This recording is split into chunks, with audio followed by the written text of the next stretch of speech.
everyone, and welcome to my little corner of the internet. My name is Tanatswa and I make faith-based content. If that's something that you're interested in, do make sure that you click subscribe and join the family.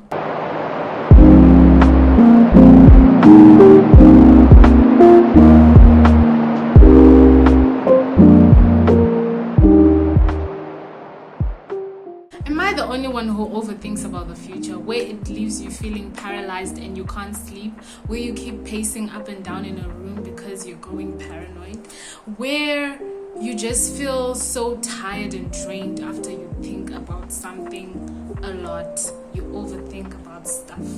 Yeah, I've been there, and that has been my life for a few years. But today we're going to talk about worrying, how we can overcome it, how we can face it, how we can accept the situations around us and live in today. So without wasting much of your time, let's get into the video. Let's take a look at Matthew 6 verse 25, where Jesus talks about worrying. So the Bible reads, "Therefore I say to you, do not worry about your life, what you will eat or what you will drink, nor about your body, what you will put on. Is not life more than food, and your body more than clothing?" Honestly speaking, this verse is so accurate. It talks about the worries that we have, and mostly if you think about it, people worry about having money, yes, but why do they want to have the money? To buy clothes, to buy food, to have shelter, to have luxury, and Jesus is just simply saying, do not worry about those things. God will take care of you. If God takes care of the lilies, if God takes care of the grass more than he did for Solomon, then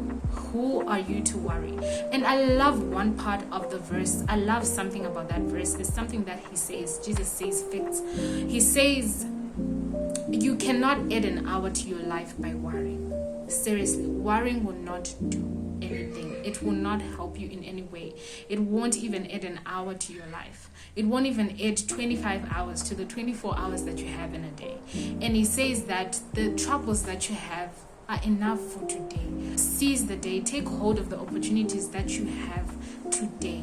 And just focus on today, not tomorrow, not yesterday, because yesterday is gone. Tomorrow we're not guaranteed. We only have now, and we only have today. So the other thing that you have to do is to take one day at a time. One day at a time. The few times that I've surrendered to God when I'm worrying about something, I've noticed that day, even though it's usual, even though it seems like the same as yesterday, God just somehow shows me. He makes me see things that I wouldn't have seen if I didn't surrender to him. I just become more grateful, or the day actually moves pretty well, and I get things done, and I have this peace that surpasses all understanding. So that verse that says, today is the day that the Lord has made, I will rejoice and be glad in it, is actually true. It's something that we as Christians should start declaring, so that we remove any sort of worry in our lives. So today is the day that the Lord has created. I will rejoice and be glad in it. I will be happy in the day. I will take hold of every opportunity that will come in the day. I will decide to see the good and not the bad. I will decide to embrace and not just embitter the day, So we should learn to take hold of the opportunities that we have today. Now, does this mean that we should not prepare for tomorrow? No, not at all. But what I know for sure is you can best prepare for tomorrow today. So if you lose focus whilst you're worrying and you're going crazy and pacing up and down in a room, how then are you going to move forward? And how then are you going to best prepare for tomorrow? So let's focus on today, Christians. Let's focus on today, not tomorrow. Not, oh my God, I'm going to be happy tomorrow. Tomorrow will come and you'll still be miserable and be in a worse position, feeling worse. And it may even land you on a sick bed if you didn't know. Most of the mental health issues are coming from worrying. They lead to depression, anxiety, panic attacks. Also, something that I have noticed based on my experience too is that worry can also come from certain traits. For example, procrastinating. So you may find that you procrastinate a lot and you let things pile up and overwhelm you. Like I said, you have today to prepare for tomorrow. so that you don't worry about tomorrow. Best prepare for tomorrow today. So seize the day, right? So stop procrastinating and let things pile up and then overwhelm you. Obviously, you get to a point where now you can't do everything at once. So at least make sure that as you seize the day, you're taking one step at a time and you're preparing for tomorrow.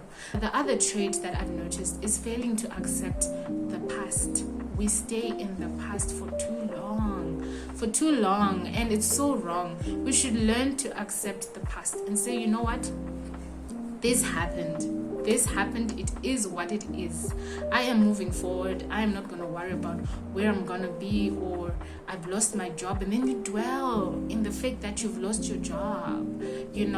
Remember, you can only prepare for tomorrow today. So seize today. It is on my goals this year. I do not want to worry. I do not want to think about tomorrow. I want to seize the day. I want to thank God for the daily bread that he's giving me today. I don't want to complain about the stale bread that was there yesterday, and I also don't want to complain about where I'm gonna get the next bread tomorrow. I want to thank God for the bread that I have today.